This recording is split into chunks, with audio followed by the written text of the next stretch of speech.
យុវបុរសធ្វើជាញញឹមវិញហើយចាប់បន្លឺសារជាថ្មីអញ្ចឹងចាំស្ដាប់បងច្រៀង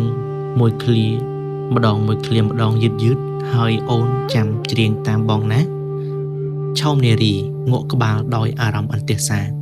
ព្រោះនៅពេលដែលសុផលច្រៀងមួយឃ្លាដើម្បីឲ្យនាងច្រៀងតាមដៃម្ខាងរបស់គេ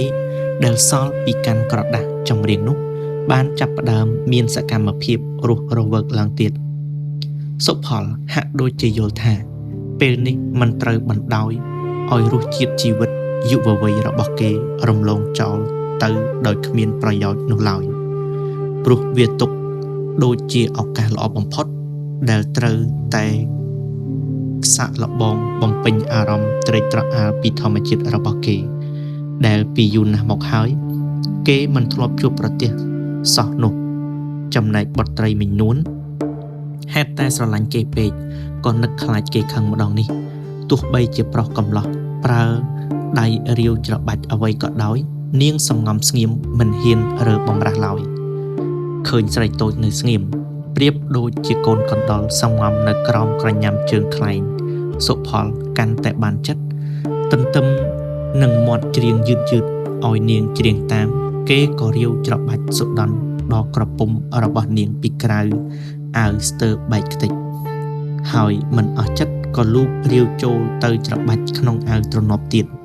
ធ្វើឲ្យយុវនារីកាន់តែស្រាវស្រើបស្ទើរស្ទះខ្យល់ដកដង្ហើមមាត់នាងដែលច្រៀងតាមទំនុករបស់ប្រុសកំឡោះនោះ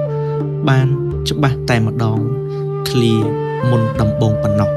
ក្រោយដែលត្រូវបុរសប្រើដៃរាវច្របាច់កាន់តែខ្លាំងឡើងនាងច្រៀងលេងកើតគឺបានត្រឹមតែធ្វើមាត់មហោបដូចត្រីកំភ្លៀងឡើងយកទឹកតែប៉ុណ្ណោះឯភ្នែកក៏ស្លើដូចមនុស្សត្រូវថ្នាំសណ្ដំចិត្តដេកលក់ក្រោមចំណោខ្យល់នៅចុងចំការក្រូចពេលរសៀលរំដួលត្រូវម្រាមដៃប្រុសកំឡោះលូករាវរហូតមកដល់ក្បាលពោះនិងបង្ហូបចុះមកដល់ជ្រលងសេកមាសដែលអមដោយជួរភ្នំលាតសន្ធឹងបាំងលងវែកព្រៃដីទួលទំនាបដោះរៀងរៀបដោយស្មៅចិញ្ចៀនទុនលំមួតល្មើយនៅពេលនោះគេហាក់ដូចជាលេងឮឆោមនារីថាតាមពាក្យទំនុកទៀតហើយគឺនាងប្រែជាធ្ងររំដំដូចព្រៀបទៅវិញរហូតដល់របូតដៃជ្រុះក្រដាស់ចម្រៀងទៅដីឯសុផលកាន់តែរៀងប្រហើនក៏សង្កត់ផ្ដួលខ្លួននាងទៅលើរនាបរៀនឫស្សីដើម្បីត្រៀមបើករណសេថ្មីវាយលុកសមរភូមិក្តៅប៉ុន្តែនៅពេលដែលបុត្រីមីងនួនត្រូវរលកតណ្ហាបបក់ស្ទើរលិចបាត់ទៅក្នុងមហាសមុទ្ររាត្រីនោះស្រាប់តែមានផ្លែដូងជ្រុះលើបន្ទះសង្កសីមួយបន្ទះដែលប្រក់នៅចុងខ្ទមឬសូផាំងដោយស្នូកំភ្លើងផ្ទុះធ្វើឲ្យឆោមទេវីភ្ញាក់ក្រញាំងប្រមូលស្មារតីឡើងវិញហើយច្រានទ្រូងយុវជនចេញយ៉ាងរហ័សឈប់សិនធ្វើអីបងធ្វើអីអញ្ចឹងទេប្រយ័ត្នបងខ្ញុំឃើញណាថាហើយនាងក៏ស្ទុះក្រោកអង្គុយភ្លាមដោយរៀបចំសម្ពុតអាវឲ្យមានរបៀបរៀបរយឡើងវិញអូយខ្ញុំខំតែភ័យស្មានតែអ្នកណាមកបាញ់អីលុះប្រលឹងអស់រលីងចុះបងភ័យទេសុផលបន្ធូរដង្ហើមបន្តិចទៅពោលកំឡាចិត្តភ័យអីបើបងធ្លាប់ដឹងច្រើនដងមកហើយគ្រាន់តែមានការសោកស្ដាយឆោមកល្យាណីសម្លក់ប្រុសកំឡោះដោយខ្នាញ់អស់បានចេះច្រៀងហើយរវល់តែម្ដងនេះសុផលប្រះខ្នងដេកទៅលើរនាបវិញហើយទាញខ្លួនឆោមនារីឲ្យដេកនៅក្បែរដោយពោលបណ្ដើរៀនច្រៀងដេកក៏បានដែរមិនបាច់អង្គុយទេនាំតែពិបាកមើលអ្វីជ្រុះមិនឃើញដោយពិតនោះរំដួលមិនត្រឹមតែស្រឡាញ់គេជ្រុលនិងខ្លាចគេខឹងប៉ុណ្ណោះទេថែមទាំងនាងចង់ឲ្យគេបោះអង្អែលដែរថ្វីបើនាងបានដឹងអស់ពីក្រឹតច្បាប់ស្រីនិងវិន័យប្រពៃណីខ្មែរប៉ុន្តែច្បាប់ធម្មជាតិមានធម្មពលខ្លាំងជាងពេលដែលនាងស្រឡាញ់គេលើសលប់យ៉ាងនេះហើយ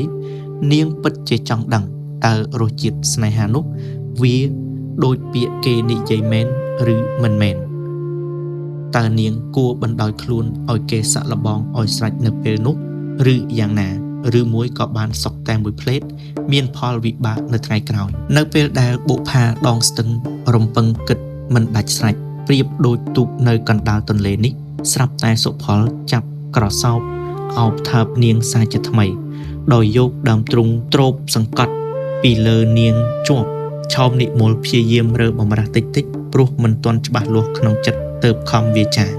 បងសុផលកុំធ្វើអីចឹងប្រុសកំឡោះមិនស្ដាប់ក៏ចាប់ច្របាច់ដោះនាងទៀតហើយសើយសម្ពុតនាងយឺតដោយខ្សឹបដាក់ត្រចៀកនាងទៀតថារំដួលបងស្រឡាញ់អូនណាស់ចុះអូនមានស្រឡាញ់បងទេយុវនារីខំឆ្លើយមកវិញដោយរំភើបចិត្តបើអូនមិនស្រឡាញ់មិនមែនអូនឲ្យបងអោបរឹតយ៉ាងនេះទេពេលនេះបងទ្រាំនឹងសម្រោះអូនមិនបានទេនៅឲ្យស្ងៀមកុំរើបំរាស់ណាបងនឹងនាំអូនឡើងស្ថានសួគ៌ដែលជាសេចក្តីសុខពិតរបស់ជីវិតមនុស្សលោកត្រូវការអូនចង់បានសេចក្តីសុខជាមួយបងណាស់ប៉ុន្តែអូនខ្លាចគេថាតែរួចហើយមុខជាមានកូនណាបើមានកូនម្ដាយអូនគាត់ពិបាកចិត្តស្លាប់ហើយបងកុំអាលដឹងអូនកុំភ័យផ្ទះបងលក់ថ្នាំពេទ្យមានថ្នាំគ្រប់ថ្នាំទប់មិនឲ្យមានកូនក៏មានដែរអូនកុំភ័យចាំត្រឡប់ទៅវិញបងនឹងឲ្យអូនលេបនៅឲ្យស្ងៀមណាបងនិយាយយ៉ាងនេះអូនដូចជាវង្វេងវង្វាន់អស់ហើយបងនៅពេលដែលរំដួលខំប្រកែកយ៉ាងស្រាលនោះដៃរបស់សុផលបានលូកដល់ខោស្លីបរបស់នាងទៅហើយគេច្របាច់ញីអង្អែលទួលពោមួយសន្ទុះ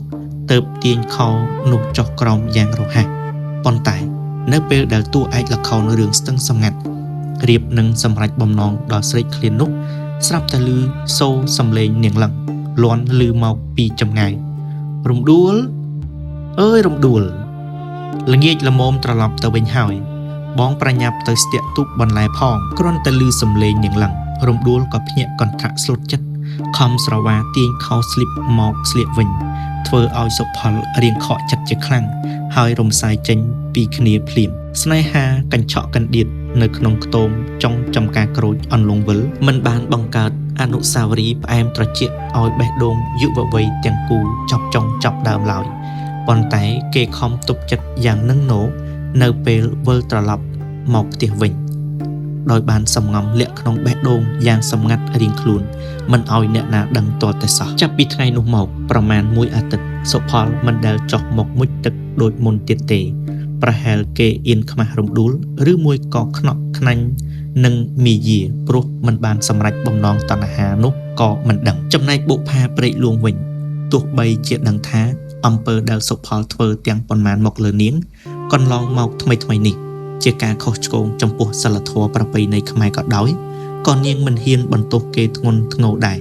ព្រោះនាងខ្លាចគេមិនស្រឡាញ់វិញទោះបីយ៉ាងនេះក្តីកំឡោះក្រមុំទាំងពីរនៅតែលួចផ្ញើសម្បត្តិចុះឡើងតាមរយៈនាងសំដើម្បីថែរក្សាពន្លកស្នេហាយុវវ័យនោះមិនឲ្យស្លោកស្រពោនទៅវិញបានឡើយជួនជាពេលដែលស្រស់ស្រីកំពុងតែនឹកព្រួចគួចគិតទៅដល់សិស្សវិទ្យាល័យព្រះមុនីវង្សនោះថ្ងៃនេះពេលដែលបងស្រីនាងទៅលក់ដូរផុតនាងឃើញប្រណបាលឯកចំណានជិះសេះមកឈប់នៅក្រោមដើមអំពិលត្រៃម្ខាងហើយដើរឆ្លងស្ពានមករកជួបនាងទៀតចំណានមកពេលនេះគឺមកផ្ដល់ដំណឹងថាមេចោត្រឡៃដែលតាំងខ្លួនជាមេអិសរៈស្នេហាជាតិនោះបានសុំចោះចូលសារភាពហើយតែមិនចូលមកតាមអង្គភាពតបគេទេគឺចូលទៅតាមរយៈរដ្ឋអំណាចស្រុកសង្កែទៅវិញចំណានបានបញ្ជាក់បន្ថែមថាតាមមើលទៅអាត្រឡៃប្រហែលនឹងចូលមកដណ្ដឹង